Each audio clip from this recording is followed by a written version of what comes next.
এমন এক মুহূর্তে আমরা কোরবানিকে সামনে নিয়ে মুসলিম উম্মাত উৎসব উদযাপনের দ্বিতীয় বড় উপলক্ষ ঈদুল আজহা সম্পন্ন করার জন্য আমরা উপনীত হয়েছি। সার্বিক দৃষ্টিকোণ থেকে যখন মুসলিম উম্মার হৃদয় ক্ষত বিক্ষত,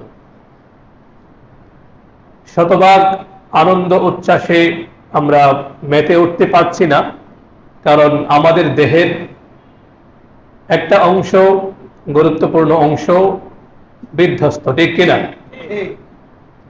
আমরা সবাই জানি কোরআনুল কারীম আল্লাহ সুবহানাহু ওয়া তাআলা মুমিন জাতি, ঈমানওয়ালা, ঈমানের বন্ধনে আবদ্ধ যারা, কোরআনের ভাষায় তারা হচ্ছে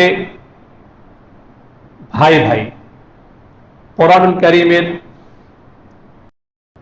৪৯তম সূরা সূরাতুল আল হুজুরাতের ১০ম আয়াত আল্লাহ পাক রব্বুল আলামিন বলেন, ইন্নামাল মুমিনুনা ইখওয়া ফাসলিহু বাইনা আখাওয়াইকুম ওয়াত্তাকুল্লাহা লাআল্লাকুম তুফলিহুন।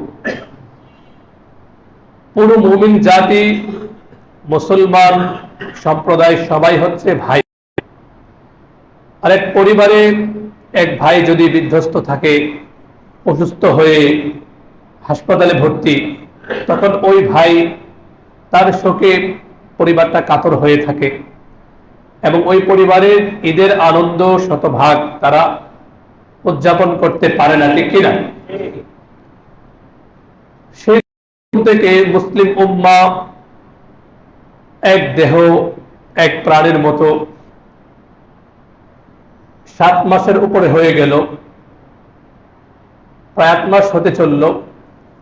মুসলিম উম্মার প্রথম কিবলা বাইতুল মুকাদ্দাসকে বুকে ধারণ করে যে পবিত্র ভূখণ্ডটি কোরআনুল কারীমের ভাষ্য অনুযায়ী যেটা বরকতময় ভূখণ্ড, যেটাকে আরবিতে আমরা ফিলিস্তিন বা ফালেস্তিন বলি, ইংরেজিতে বলি প্যালেস্টাইন, সেই পবিত্র ভূমিটি বর্বর, জালেম, অসভ্য, যাদের জন্য অভিধানের শব্দগুলো পর্যন্ত অপর্যাপ্ত, ঠিক কিনা? এত নির্মম, এত হিংস্র, এত অসভ্য মানব জাতির মধ্যে আর কখনো যায়নি যতটা অসভ্যতার ঘৃণ্য দৃষ্টান্ত স্থাপন করছে এই বর্বর ইসরায়েলিরা, ঠিক কিনা? এজন্য কেউ কেউ ওদের নাম দিচ্ছে হিংসাইন, মানে হিংস্রতার বর্বর যে দৃষ্টান্ত ওরা কায়েম করছে।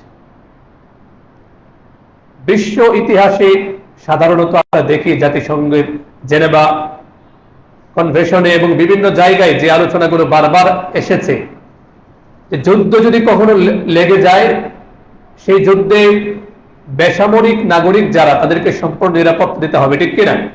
বিশেষত ইউনিসেফ এবং আরো যে সকল সংগঠন শিশুদের অধিকার নিয়ে কাজ করে, তারা বারবার বলে যে অন্তত নিষ্পাপ শিশু যারা পৃথিবীতে কেবল চোখ মেলা শুরু করলো, সে নিষ্পাপ শিশুদেরকে এ জাতীয় নৃশংসতা, সহিংসতা থেকে সম্পূর্ণ দূরে রাখতে হবে। কিন্তু এই বর্বর অসভ্য ইসরায়েলিরা, হিংসাইলিরা, এই জাতিসংঘ বলুন, ইউনিসেফ বলুন, এই ওদের যত নীতিকথা সবগুলোকে বৃদ্ধাঙ্গুলি প্রদর্শন করে হাজার হাজার হাজার হাজার নিষ্পাপ শিশুকে ওরা নির্মম ভাবে শহীদ করে দিচ্ছে, বলুন নাউজুবিল্লাহ। ইতিমধ্যে আপনারা জেনেছেন পত্র পত্রিকা মারফত 40-এর মতো, প্রায় 40,000-এর মতো মানুষকে ওরা শহীদ করে দিয়েছে, নাউজুবিল্লাহ। এমন একটা মর্মান্তিক মুহূর্তে মুসলিম উম্মাহ হৃদয়ে রক্তকরণ হতে হতে আমাদের যেন সব সহ্য হয়ে গিয়েছে। আমরা ওদের জন্য সরাসরি কিছু করব তো দূরের কথা, এখন আমাদের দোয়াগুলো থেকে তাদের নাম বিস্তৃত হয়ে যাচ্ছে। তো এমন একটা মর্মান্তিক মুহূর্তে আমরা যখন, বিশ্ব মুসলিম যখন হা হা করে তাকিয়ে দেখছে, প্রতিদিন সংবাদে আসছে আর আমরা দেখছি যে আজকে 1000 মারা গেল, এরপরের দিন 3000, এরপরের দিন 1000, এভাবে দেখতে দেখতে না গা শোয়া হয়ে গিয়েছে। কিন্তু আমরা একটু কল্পনা করি না আমার ঘরে নিষ্পাপ বাচ্চা আছে, সে নিষ্পাপ বাচ্চার সামান্য কষ্টে অস্থির হয়ে পড়ি আমি। অথচ ফিলিস্তিনের মা বোনেরা, বাবারা কতটা অসহায়, চোখের সামনে নিষ্পাপ বাচ্চারা একের পর এক মৃত্যুর মিছিলে শরিক হচ্ছে, তারা কিছুই করতে পারছে না, আর আমরাও তো কিছু করতে পারছি না। তো এই ভয়াবহ পরিস্থিতিতে আমরা ঈদ উদযাপনের জন্য প্রস্তুতি নিচ্ছি। কালের ঘূর্ণিপাকে আবার ঈদুল আজহা আমাদের সামনে আসছে। এমন অবস্থায় আমাদের করণীয়, প্রথম তো করণীয় হচ্ছে অন্তত আমাদের এই মজলুম মুসলিম ভাই বোনেরা যেন আমাদের দোয়া থেকে সরে না যায়, আমাদের দোয়ায় যেন তাদের নামগুলো উচ্চারিত হয়, ফিলিস্তিনের নাম, বাইতুল মুকাদ্দাসের নাম যেন আসে। দ্বিতীয় করণীয় হচ্ছে, আলহামদুলিল্লাহ অনেকেই বিভিন্নভাবে ফিলিস্তিনের অসহায় মানুষদের জন্য ত্রাণ সামগ্রী পাঠাচ্ছে, বিভিন্নভাবে তারা করছে।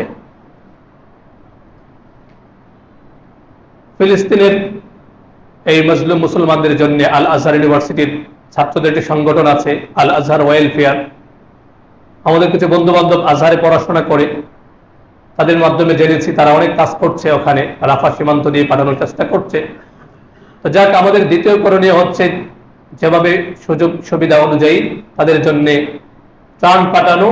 আরেকটি বড় দিক হচ্ছে এই যে অসভ্য অশৃঙ্খল বর্বর ইহুদি খ্রিস্টানরা, যারা বিশ্ব মানবতার দুশ্মন, ওদের অর্থনৈতিক মেরুদণ্ডটাকে যতটুকু সম্ভব ভেঙে দেওয়ার চেষ্টা করা, ঠিক কিনা? আমাদের পকেটের টাকা নিয়ে ওরা বিজনেস করে, ওই টাকা থেকে প্রফিট নিয়ে ওরা আমাদের মুসলমান ভাই বোনদের রক্ত জড়াচ্ছে। সামান্য পরিমাণ যদি আমাদের মধ্যে কমন সেন্স কাজ করে, তাহলে কখনো আমি ওদের পণ্যগুলো ক্রয় করে ওদের যে অর্থনৈতিক শক্তি সমৃদ্ধিতে আমি কখনো সাহায্য করতে পারি না, ঠিক কিনা? এতটুকু তো আমরা করতে পারি, ওদের যে সকল পণ্য সম্পর্কে আমরা স্পষ্ট জানি, খোঁজ খবর নিয়ে ওদের যে পণ্যগুলো আমাদের দেশে আছে সেগুলোকে বয়কট করে যতটুকু সম্ভব ওদেরকে একটু আটকে রাখার চেষ্টা করা। অন্তত আমার পকেটের টাকা দিয়ে, আমার পকেটের টাকাগুলো ওদেরকে দিয়ে, ওদেরকে অর্থায়ন করে আমার পকেটের টাকায় যেন গাজায় মুসলমানদের রক্ত না ঝরে, এতটুকু আমরা করতে পারি ইনশাআল্লাহ। মুসলমান হিসেবে এতটুকু যদি না করি, আমাদের লজ্জায় মরে যাওয়া উচিত। কাপুরুষতার চূড়ান্ত পর্যায়ে আমরা আছি, কিছু সরাসরি করতে পারি না, সীমানার বেড়া জালে আবদ্ধ হয়ে আমরা তাদের জন্য কিছুই করতে পারি না। অন্তত এতটুকু তো করতে পারি, ইসরায়েলি এবং তাদের প্রত্যক্ষ মদতগার যুক্তরাষ্ট্র, তাদের যে সকল পণ্যগুলো আছে এবং তাদেরকে যারা সাপোর্ট করে, ডাইরেক্টলি বা ইনডাইরেক্টলি যারা তাদেরকে সাপোর্ট করে, প্রকাশ্যে গোপনে প্রত্যক্ষভাবে বা পরোক্ষভাবে ইসরায়েলকে যারা সাপোর্ট করে, তাদের সকল পণ্য আমরা বয়কট করব ইনশাআল্লাহ। এতটুকু যদি না করি, কোন মুখে, কোন লজ্জায় কিয়ামতের দিন রাসূলুল্লাহ সাল্লাল্লাহু আলাইহি ওয়াসাল্লামের সামনে দাঁড়াবো? এতটুকু যদি আমাদের কমন সেন্স কাজ না করে, রাসূলুল্লাহ সাল্লাল্লাহু আলাইহি ওয়াসাল্লামের উম্মত হিসেবে ওদের একটাই অপরাধ, আমরা যতই বলি যে হামাস ইসরায়েলকে আক্রমণ করেছে, এ জাতীয় অনেক অবিবেচক কথাবার্তা অনেকের মুখে শোনা যায়, আমরা যত কিছুই বলি, ফিলিস্তিনের মুসলমানদের অপরাধ একটাই, অন্য কোনো অপরাধ নয়। 1450 বছর আগে কোরআন নাজিলের সময় কোরআনে যে অপরাধটার কথা বলা হয়েছে, বিশ্ব কাফের শক্তি অমুসলিমরা, ওদেরকে আমরা যতই বন্ধু ভাবি না কেন, ওদের কাছে মুসলমানদের অপরাধ একটাই। এই অপরাধের কারণে ওরা মুসলমানদেরকে নিশ্চিহ্ন করবে। ওদের সঙ্গে যতই শান্তি চুক্তি করা হোক, যত কিছুই বলা হোক, কোরআন স্পষ্ট ভাষায় বলেছে, ওয়ামা নাকাবু মিনহুম ইল্লা আন ইউমিনু বিল্লাহিল আজিজিল হামিদ। কাফের শক্তি মুসলমানদেরকে নির্যাতন করবে, নিপীড়ন করবে। মুসলমানদের একটাই অপরাধ, মুসলমানদেরকে তারা প্রতিশোধ নিবে, সেটা হচ্ছে ইল্লা আন ইউমিনু বিল্লাহিল আজিজিল হামিদ। সূরাতুল বুরুজের শুরুর দিকের আয়াতটি আল্লাহ বলেন যে ওরা মুসলমানদের উপর প্রতিশোধ নেবে একটি কারণে, সেটি হচ্ছে মুসলমানরা এক আল্লাহর প্রতি ঈমান এনেছে, আর কোনো অপরাধ ওদের নেই, ঠিক কিনা? এখন যদি কিয়ামতের দিন রাসূলুল্লাহ সাল্লাল্লাহু আলাইহি ওয়াসাল্লাম আমাদেরকে জিজ্ঞেস করে যে আমার উম্মত আল্লাহর প্রতি ঈমান আনার কারণে, আমি মুহাম্মদ সাল্লাল্লাহু আলাইহি ওয়াসাল্লামের উম্মত হওয়ার কারণে বর্বর ইসরায়েলি ইহুদি খ্রিস্টানরা তারা মিছিল করে, তারা যৌথ বাহিনী গঠন করে, তারা বিভিন্নভাবে আমার উম্মতকে ওরা শহীদ করেছে। আর তোমরা বাংলাদেশের মুসলমান কিছুই তো করতে পারলে না, ওদের পণ্যগুলো পর্যন্ত বয়কট করতে পারলে না। এখন তোমাদের কি শাস্তি হওয়া উচিত? তখন কোনো জবাব আমাদের থাকবে? থাকবে। বিশেষ করে এই যে মুহূর্ত, কুরবানির মুহূর্ত, আমরা আনন্দ উৎসব করব, এই মুহূর্তে আমাদের মাইন্ডে এটা জাগরুক রাখবো, চেতনায় যেন জাগরুক থাকে। আমার খাবারে আমরা যখন খাবার শেষে তৃপ্তির ঢেকুর দিয়ে যদি আমার খাবারের টেবিলে দস্তরখানে চলে আসে Coca Cola, Pepsi, 7 up, Sprite, ওদের যে পণ্যগুলো যারা সরাসরি ওদেরকে অর্থায়ন করছে, ওদেরকে সমর্থন করছে বা ইনডাইরেক্টলি সমর্থন করছে, ওদের সকল পণ্য আমরা বয়কট করবো ইনশাআল্লাহ। সামান্য মুসলমানিত্ব যদি আমাদের ভিতরে জাগরুক থাকে, সাবধান, ভুলে রাখতে হচ্ছে এইসব কোল্ড ড্রিঙ্ক, সফট ড্রিঙ্কস না খেলে কি চলে না আমাদের? যদি এরপরে খেতেই হয়, আপনারা জানেন যে আমাদের মুসলমানদের পক্ষ থেকে মজুর কিছুটা হলেও তারা সাপোর্ট করছে। তো আমরা সর্বোচ্চ সতর্ক থাকবো, বিশেষ করে যারা ব্যবসা করছি, মুদির দোকান যাদের আছে, আলহামদুলিল্লাহ অনেকে সতর্ক হয়ে গিয়েছে। তারা তাদের দোকানে পেপসি রাখছে না, কোকা কোলা রাখছে না, এবং স্প্রাইট, 7 আপ সহ যারা প্রকাশ্যে ইসরায়েলকে সমর্থন করছে, তারা এই সবগুলো থেকে দূরে আসছে। আমরা সোশ্যাল মিডিয়ায় দেখেছি অনেকে আলহামদুলিল্লাহ সতর্ক হয়ে গিয়েছে। এই সামান্য একটু কাজ আমরা করতে পারি না ইনশাআল্লাহ। যারা দোকানদার আছে এগুলো থেকে আমরা এগুলোকে দোকানে ঢুকতেই দিব না। আর আমরা যারা ক্রেতা আছি সর্বোচ্চ চেষ্টা করবো। একচুয়ালি এগুলো খাওয়া জরুরি কোনো কিছু না, ফরজ এগুলো। ডাক্তাররা কি বলে যে আপনাকে 3 বেলা খাবারের আগে পরে এগুলো খেতে হবে বলে? যদি এরপরেও মনে হয় যে হজমের সমস্যা বা কোনো একটা কারণে, তাহলে আমরা দেশীয় পণ্য, যারা ইসলাম এবং মুসলমানদের বিরুদ্ধে যায় না, দেশের বিরুদ্ধে যায় না, এমন পণ্যগুলি আমরা ব্যবহার করব, এমন জিনিসগুলি আমরা নিব।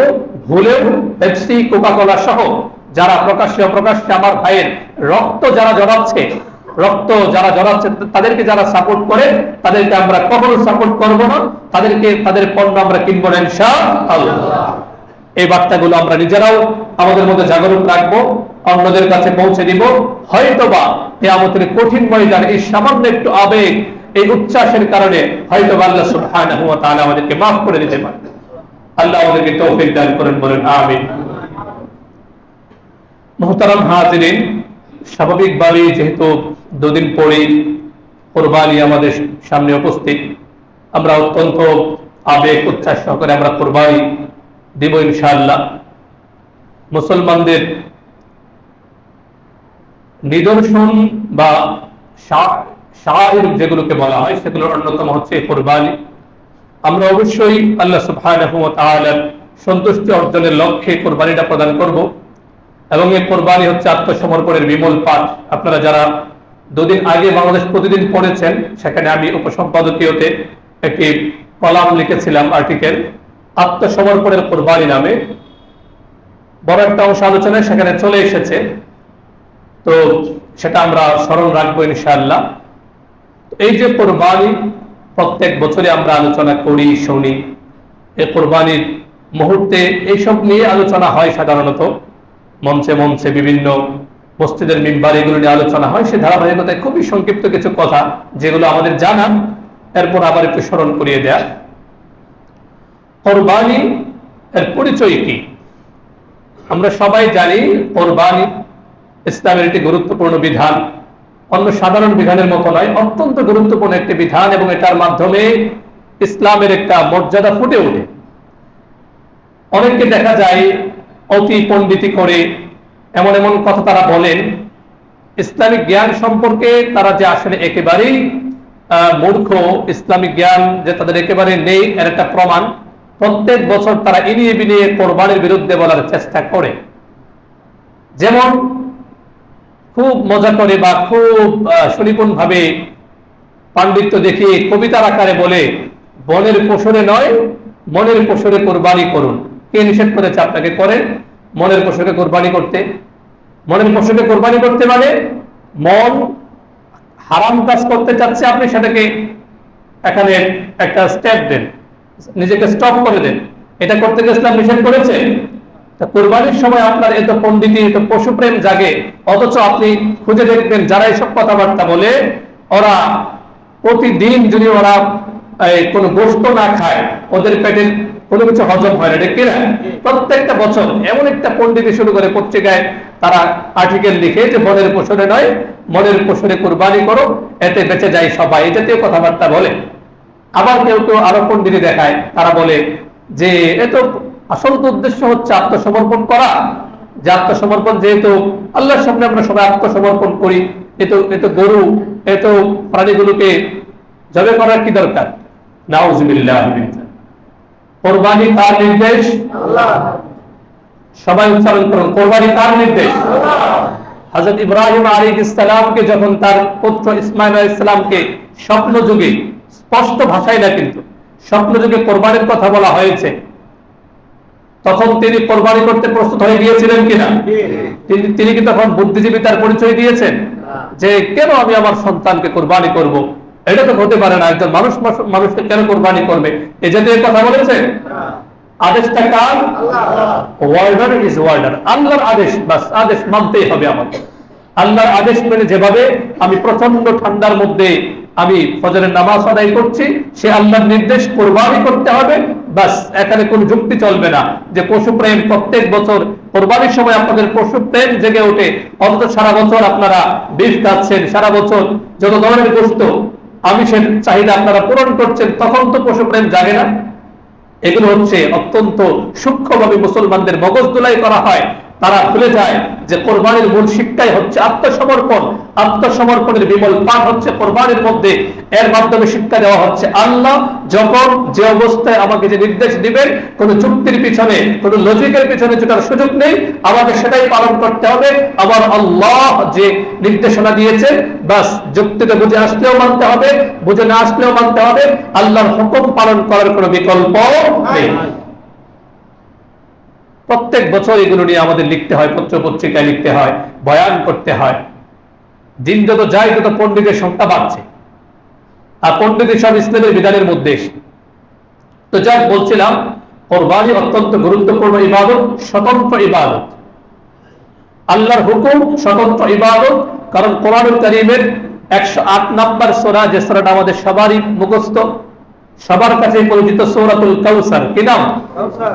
ইন্না আ'তাইনাকাল কাউসার ফাসাল্লি লিরাব্বিকা ওয়ানহার ইন্না শানিআকা হুয়াল আবতার। সবার মুখস্থ আছে না? এই সূরার যে দ্বিতীয় আয়াতটি, সেই আয়াতের মাধ্যমে আল্লাহ সুবহানাহু ওয়া তাআলা রাসূলুল্লাহ সাল্লাল্লাহু আলাইহি ওয়াসাল্লামকে স্পষ্ট নির্দেশনা দিচ্ছেন। কোনো স্পষ্টতা নেই। অনেক সময় তো দেখা যায় অনেক কথা থেকে একটা নির্দেশনা বুঝে আসে, এমন হয় কিনা? যে আপনি 5 মিনিট বক্তৃতা করলেন, ওখান থেকে একটা বার্তা, একটা মেসেজ আসে। আরেকটা হচ্ছে যে সরাসরি বললেন যে তোমরা এই মুহূর্তে মসজিদে আসো। আরেকটা হচ্ছে মসজিদের অনেক গুরুত্ব বলে আপনি বোঝাতে চাইলেন যে মসজিদে আসা উচিত। দুটার মধ্যে পার্থক্য আছে না? আল্লাহ সুবহানাহু ওয়া তাআলা তার হাবিব সাল্লাল্লাহু আলাইহি ওয়াসাল্লামকে ডাইরেক্ট, স্পষ্ট, সরাসরি নির্দেশনা দিয়েছেন, ফাসাল্লি লিরাব্বিক, আপনি আপনার প্রতিপালকের সন্তুষ্টি অর্জনের লক্ষ্যে নামাজ আদায় করুন, ওয়ানহার, এবং কুরবানি করুন। সুবহানাল্লাহ। সরাসরি ইবাদত, এটা স্বতন্ত্র ইবাদত। আল্লাহ বলেছেন, বাস। এখানে যুক্তির দিকে যাওয়ার সুযোগ নেই যে একটা পশুকে মেরে ফেলা হচ্ছে, পশুর রক্ত প্রবাহিত করা হচ্ছে, এগুলো বলার সুযোগ নেই। আমি আল্লাহর গোলাম, আমার মনিব আল্লাহ, তিনি আমাকে যেভাবে আদেশ করবেন সেভাবেই আমাকে পালন করতে হবে। ইব্রাহিম আলাইহিস সালামকে আদেশ করেছেন, তিনি মেনেছেন। জনমানবহীন নির্জন মরুভূমি, কাবা শরীফের পাশে আল্লাহ পাক রব্বুল আলামিন বললেন, যাও ইব্রাহিম, তুমি তোমার সন্তান, তোমার স্ত্রীকে ওখানে রেখে আসো। এখানে তিনি কোন অজুহাত দেখিয়েছেন? হাজ ইব্রাহিম আলাইহিস সালাম ওদেরকে শিক্ষা দিচ্ছেন। আল্লাহর জন্যই তিনি আল্লাহর খলিল হয়ে গিয়েছেন। আল্লাহ হুকুম করেছেন, বাস। আল্লাহ পাক বলেছেন কোরআন মাজিদে, ক্বালা আসলিম, ক্বালা আসলামতু ইয ক্বালা লিরাব্বিহি আসলিম। আল্লাহ পাক রব্বুল আলামিন বলেন যে ইব্রাহিম, তুমি আত্মসমর্পণ করো। কিসের, কোন জায়গায় কি, এগুলো না দেখে তিনি স্পষ্ট ভাষায় বলেন, ক্বালা আসলামতু লিরাব্বিল আলামিন, আল্লাহ, আমি জগৎ সমূহের প্রতিপালক আল্লাহর সামনে আত্মসমর্পণ করলাম। এখন আমার আল্লাহ আমাকে যা বলবেন, আল্লাহ যে নির্দেশ দিবেন, কোন যুক্তির দিকে আমি ছুটবো না, কোন কারণের দিকে কার্যকারণের দিকে আমি হাঁটবো না। আমার আল্লাহ এখন আমাকে বলবেন আকিমুস সালাহ, সালাত কায়েম করে ওয়াক্ত হবে, বাস আল্লাহু আকবার বলে আমি নামাজ আদায় করব। আমার আল্লাহ হজ করতে বলেছেন, আমি হজ আদায় করব। আমার আল্লাহ আমাকে কোরবানি করতে বলেছেন, বাস আমি কোরবানি করব। আমার আল্লাহ হারাম পরিত্যাগ করতে বলেছেন, আমি হারাম পরিত্যাগ করব। আমার আল্লাহ আমাকে যখন যে নির্দেশ দিবেন আমি সেটা পালন করব। কারণ আল্লাহ পাক রব্বুল আলামিনের সামনে আমি তো আত্মসমর্পণ করেছি। আমি তো স্পষ্ট ভাষায় বলেছি আসলামতু লিরাব্বিল আলামিন। আমার পরিচয় তো হচ্ছে মিল্লাত আবিকুম ইব্রাহিম হুয়া সাম্মাকুমুল মুসলিমিন। তিনি তো আমাদের মুসলিম মিল্লাতের পিতা ইব্রাহিম আলাইহিস সালাম স্পষ্ট ভাষায় আমাদের নাম দিয়েছেন। বাবা সন্তানের নাম রাখেন না? কি বলেন, বাবা সন্তানের নাম রাখেন কিনা? আল্লাহ পাক রব্বুল আলামিন বলেন যে তোমরা তোমাদের পূর্বপুরুষ, তোমাদের মুসলিম মিল্লাতের, তোমাদের মিল্লাতের পিতা ইব্রাহিমের আদর্শকে আঁকড়ে ধরো যে ইব্রাহিম সাম্মাকুমুল মুসলিমিন, তিনি তোমাদের নাম রেখেছেন, তিনি তোমাদের নামকরণ করেছেন, তোমরা হচ্ছো আল মুসলিমিন, তোমরা হচ্ছো আল মুসলিমুন, আল্লাহর সামনে আত্মসমর্পণকারী। সুবহানাল্লাহ। বাস কোরবানির মূল কথা এটাই। আল্লাহ আমাকে পশু জবাই করতে বলেছেন, বাস আমরা পশু জবাই করবো। অন্য কিছু বললে সেটাই আমরা করতাম, এবং কিভাবে করতে হবে সেটাও আল্লাহ বলে দিয়েছেন। আল্লাহ পশু জবাই করতে বলেছেন বলে কি মুরগি জবাই করে ফেলবো, বা যখন যখন যে প্রাণী পাই জবাই করে ফেলবো? বাস আল্লাহ পাক তিনি কোরবানি করার নির্দেশ দিয়েছেন। রাসূলুল্লাহ সাল্লাল্লাহু আলাইহি ওয়াসাল্লাম হাদিস এটার সুন্দর ব্যাখ্যা করে দিয়েছেন, তার কাজের মাধ্যমে 10 বছরে তিনি দেখিয়ে দিয়েছেন। বাস যেভাবে বলা হয়েছে আমরা সেভাবে পালন করবো। করবো তো ইনশাআল্লাহ? তাহলে কোরবানির মূল কথাটা কি? আত্মসমর্পণ। জীবন জুড়ে আমাদেরকে আত্মসমর্পণের শিক্ষা জাগরণ রাখতে হবে। একটি বিধান শব্দের দৃষ্টিকোণ থেকে কোরবানিকে উর্দু, ফার্সি, বাংলা ভাষায় কোরবানি বলা হয়, আরবিতে বলে কোরবান। আরবিতে কি বলে? কোরবান। উর্দু, ফার্সি, বাংলা আমরা বলি কোরবানি। আবার আরবিতে আরো শব্দ আছে, উযহিয়া বলে, আযাহি বলে। তো কোরবান শব্দের শাব্দিক অর্থ হচ্ছে নৈকট্য অর্জন করা। আবিধানিক দৃষ্টিকোণ থেকে আল্লাহর নৈকট্য অর্জনের লক্ষ্যে যে ইবাদতগুলো করা হয় সেটাকে কোরবানি বলা যায়। আর শরীয়তের পরিভাষায় যে কোরবানি সেটা হচ্ছে নির্দিষ্ট দিনে, নির্দিষ্ট সময়ে, নির্দিষ্ট পশুর মাধ্যমে আল্লাহ সন্তুষ্টি অর্জনের লক্ষ্যে কোরবানি করা। এটাই হচ্ছে ইসলামের শরীয়তের পরিভাষায় কোরবানি। কোরবান এই শব্দটি কোরআন মাজিদের একাধিক জায়গায় এসেছে। আমরা যদি দেখি কোরআনুল কারীমের 3য় সূরা সূরা আলে ইমরানে আল্লাহ পাক রব্বুল আলামিন এক প্রসঙ্গে বলেছেন হাত্তা ইয়াতিয়ানা বিকুরবানিন তাকুলুহুন নার। পশু জবাইয়ের মাধ্যমে যে কোরবানির যে ধারাবাহিকতা, এটা কিন্তু পৃথিবীর শুরু থেকে ছিল না। কোরবানি ছিল হযরত আদম আলাইহিস সালাম থেকে কোরবানি চলছে, কিন্তু প্রত্যেক উম্মতের মাঝে, প্রত্যেক নবীর শরীয়তে কোরবানি একরকম ছিল না। কোন কোন জায়গায় কোরবানি এমন ছিল, কোন কোন অবস্থায় আদম আলাইহিস সালামের যুগে আর পরবর্তী যুগে, যে তারা তাদের প্রিয় জিনিসটা সামনে মাঠে ময়দানে রাখতো, যার কোরবানি কবুল হতো, আকাশ থেকে আগুন এসে, এখানে এটা এসেছে হাত্তা ইয়াতিয়ানা বিকুরবানিন তাকুলুহুন নার, যে আমাদের কোরবানিগুলোকে আকাশ থেকে আগুন এসে নিয়ে যাবে। কিন্তু পশু কোরবানির মাধ্যমে যে কোরবানি, সেটা হযরত ইব্রাহিম আলাইহিস সালামের একটা বরকতময় আদর্শিক ধারা থেকে শুরু হয়েছে, এটা কোরআন মাজিদে এসেছে। অনুরূপভাবে কোরবান শব্দটি হযরত আদম আলাইহিস সালামের 2 সন্তান হাবিল কাবিলের গল্প আপনারা জানেন। সূরাতুল আল মাইদা, 5ম সূরা, সূরাতুল মাইদা 27 নম্বর আয়াতে আল্লাহ বলে ইয ক্বাররাবা কুরবানান ফাতুকব্বিলা মিন আহাদিহিমা ওয়া লাম ইতাকাব্বাল মিনাল আখার। যখন তারা উভয়ে, হাবিল এবং কাবিল উভয়ে কোরবানি পেশ করলো, তো তাদের একজনের কোরবানিকে গ্রহণ করা হলো, আল্লাহ কবুল করে নিলেন, আরেকজনের কোরবানিকে আল্লাহ তাআলা কবুল করেননি। এখানে কোরবানি শব্দ স্পষ্ট ভাবেই এসেছে। তো এই কোরবানি আমরা একটু আগেও বলেছি যে আদম আলাইহিস সালামের যুগ থেকে নিয়ে কোরবানি বিদ্যমান আছে। প্রত্যেক নবীর শরীয়তে কোরবানির পদ্ধতি একরকম ছিল না। শরীয়তে মুহাম্মাদিতে সুনির্দিষ্ট পশু জবাইয়ের মাধ্যমে কোরবানির বিধান প্রদত্ত হয়েছে, এবং এই কোরবানিটা ওয়াজিব, ফরজ একটা বিধান। কার উপর? জিলহজের 10, 11, 12 এই 3 দিন যার কাছে যাকাত ওয়াজিব হওয়া পরিমাণ সম্পদ যার কাছে থাকে আমরা জানি। বর্তমান সময়ে গতকালকে মাসআলা তাহকিক করছিলাম যে বর্তমান সময়ে যদি কারো কাছে 80 থেকে 90 হাজার টাকার মতো সব খরচের বাইরে, এটা হিসাবটা করা হয়েছে বাংলাদেশ জুয়েলার্স অ্যাসোসিয়েশন, গতকালকে যেটা দেখলাম দৈনিক যুগান্তরের হাওলায় তারা রেফারেন্সে লিখেছে যে 52.5 তোলা রূপার বাজার দর হিসেবে তারা লিখেছেন 88,000। আবার কেউ কম বেশিও করেছেন, আপনারা জানেন যে রূপার দর ওঠানামা করে, স্বর্ণের দর ওঠানামা করে। সেই হিসেবে সতর্কতামূলক কেউ কেউ এটাও বলেন কারো কাছে যদি সব খরচ বাদ দিয়ে 50,000 টাকাও থাকে, সতর্কতামূলক সেও যেন কোরবানিটা দিয়ে দেয়। মোট কথা সামর্থ্যবান সুস্থ মস্তিষ্কের প্রাপ্তবয়স্ক প্রত্যেক মুসলমানের উপর কোরবানি করা ওয়াজিব, কোরবানি করতেই হবে। কেন কোরবানি করতে হবে? একটু আগে আমরা আয়াত শুনেছি সূরাতু আল কাউসারের 2য় আয়াতে আল্লাহ বলেন ফাসাল্লি লিরাব্বিকা ওয়ানহার, নামাজ আদায় করুন আল্লাহর জন্য এবং কোরবানি করুন। এখন কারো উপর কোরবানি ওয়াজিব হওয়ার পরেও যদি কোরবানি না করে কি ভয়াবহ অবস্থা হবে?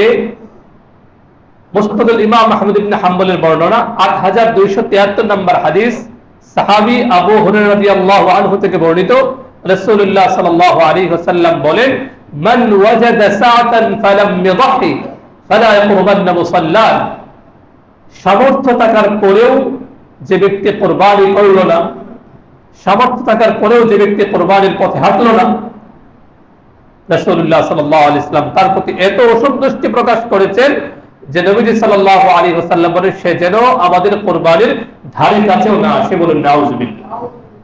আমাদের নামাজ যেখানে হয় সেখানে না আসে, কোরবানির নামাজ আমরা মসজিদে বা ঈদগাহে আমরা আদায় করি, তো যারা সামর্থ্য থাকার পরেও কোরবানি করে না, রাসূলুল্লাহ সাল্লাল্লাহু আলাইহি ওয়াসাল্লাম বলেন তারা যেন এই ঈদগাহের নামাজের ধারে কাছেও না আসে। এজন্য সাবধান, এমন যেন কেউ না হন। কেউ কেউ তো আছে আলহামদুলিল্লাহ কারো মানসিকতা এমন যে অনেক সময় তো অনেক প্রয়োজনে আমরা ঋণ করি, তো কোরবানির জন্য ঋণ করে ফেলি, একটা নাম দিয়ে দিই। গোশত খাওয়া তো মূল লক্ষ্য না, আল্লাহর হুকুম পালন করা লক্ষ্য। আল্লাহ না করুক, যদিও ইসলাম বাধ্য করছে না, সামর্থ্য নিয়ে দিচ্ছেন না, কিন্তু কাউকে দেখা যায় এমন আলহামদুলিল্লাহ আল্লাহর প্রেমে উদ্বুদ্ধ হয়ে বছরে একবার যে কোনো প্রয়োজনে আমরা ঋণ করতে বাধ্য হই, যে কোনো প্রয়োজনে আমরা এর কাছ থেকে ওর কাছ থেকে টাকা নিয়ে আসি। তো আল্লাহ সন্তুষ্টি অর্জনের লক্ষ্যে অনেক ভাইকে দেখা যায় যে তারা একটু দাঁত দেনা করে হলো তারা একটা কোরবানি করে ফেলে। সব দেওয়া মালিককে আল্লাহ, এখানে বিভ্রান্তির কোনো সুযোগ নেই। সামর্থ্য নিয়ে আপনাকে কোরবানি করা জরুরি না, কিন্তু একটা মানবিক বিষয় এখানে থাকে। ইসলামের একটা মৌলিক বিধান কোরবানি। যে কোনো কারণে আমরা অনেক সময় ঋণ করে ফেলি, তো যদি কারো আবেগ উচ্ছ্বাস কাজ করে প্রয়োজনে কিছু টাকা ধার দেনা করে হলেও আমরা কোরবানিটা করে ফেলতে পারি, অসম্ভব বা ইসলাম এটাকে হারাম করেনি। তো যাক, রাসূলুল্লাহ সাল্লাল্লাহু আলাইহি ওয়াসাল্লাম কোরবানির ব্যাপারে খুব গুরুত্ব আরোপ করেছেন। তিনি মদিনা মুনাওয়ারায় যাওয়ার পরে নিয়মিতই তিনি কোরবানি করেছেন, কখনো তিনি কোরবানি বাদ দেন এবং সাহাবায়ে কেরাম কোরবানি করেছেন। প্রত্যেক যুগে আলহামদুলিল্লাহ কোরবানি চলছে। আজকে পড়ছিলাম যে কোরবানি পশু গরুর মাধ্যমে যে কোরবানি করা হচ্ছে, এটা আমাদের পূর্বসূরীদের, বিশেষ করে এই সাবকন্টিনেন্টে ভারত উপমহাদেশের আমাদের উলামায়ে কেরাম দিনদার মুসলমানদের একটা সংগ্রামের ফল। ইতিহাসে লেখা হয়েছে যে একটা সময় নাকি জমিদাররা, এই ভারতবর্ষে হিন্দু জমিদার ছিল বেশি, তারা গরুর মাধ্যমে কোরবানি করতে দিত না, তারা বকরি কোরবানি করতে বলতো, এবং এখান থেকে নাম হয়ে গেছিল বকরা ঈদ। কোরবানি ঈদকে কি বলতো? বকরা ঈদ বলতো, মানে বকরি থেকে বকরা। কিন্তু পরবর্তীতে উলামায়ে কেরাম সাধারণ মুসলমানরা আল্লাহর হুকুমকে বাস্তবায়ন করার জন্য অনেক সংগ্রাম লড়াইয়ের মাধ্যমে অবশেষে তারা এই সাংস্কৃতিক যুদ্ধে তারা জয়ী হয়ে এখন আলহামদুলিল্লাহ পুরো বাংলাদেশে লক্ষ লক্ষ গরু জবাই হচ্ছে, ঠিক কিনা? এটা আমাদের একটা সাংস্কৃতিক যুদ্ধের অংশ এটা। তো আমরা যারা আলহামদুলিল্লাহ কোরবানি করব, কোরবানির জন্য যারা মানসিকভাবে প্রস্তুতি গ্রহণ করেছি, আমাদের কি লাভ হবে হাদিসগুলো আমাদের জানা। এরপর আবার স্মরণ করিয়ে দিচ্ছি। সুনান ইবনে মাজার বর্ণনা হাদিস নাম্বার 3126, উম্মুল মুমিনিন আয়েশা সিদ্দিকা রাদিয়াল্লাহু আনহা বলেন রাসূলুল্লাহ সাল্লাল্লাহু আলাইহি ওয়াসাল্লাম বলেন মা আমিলা ইবনু আদম ইয়াওমান নাহরি আমালান আহাব্বা ইলা আল্লাহ মিন ইহরাকিদ দাম। জিলহজের 10, 11, 12 এই 3 দিন ইবনু আদম মানুষ মুসলমান যত নেক আমল করে কুরবানির চেয়ে আল্লাহর রাস্তায় পশু জবাইয়ের চেয়ে উত্তম আর কোনো আমল সে করে না। সুবহানাল্লাহ। নবী সাল্লাল্লাহু আলাইহি সাল্লাম বলেন ওয়া ইন্নাহু লায়াতি ইয়াউমাল কিয়ামাতি বিকুরুনিহা ওয়া আশআরিহা ওয়া আজলাফিহা, কিয়ামতের দিন এই যে আপনি পশুটাকে কুরবানি করছেন, আল্লাহর জন্য আপনি কুরবানিতে শরীক হচ্ছেন, এই যে কুরবানি আপনি করছেন, এই কুরবানিকৃত পশুর শিং, চুল, খুর এগুলো আল্লাহ পাক রব্বুল আলামিন কিয়ামতের দিনে উপস্থিত করবেন এবং যারা কুরবানি দিচ্ছে আল্লাহর জন্য তাদের আমলনামায় মিজানের পাল্লায় সেগুলোকে আল্লাহ তাআলা ওজন করে সমপরিমাণ সওয়াব আল্লাহ দান করবেন। সুবহানাল্লাহ।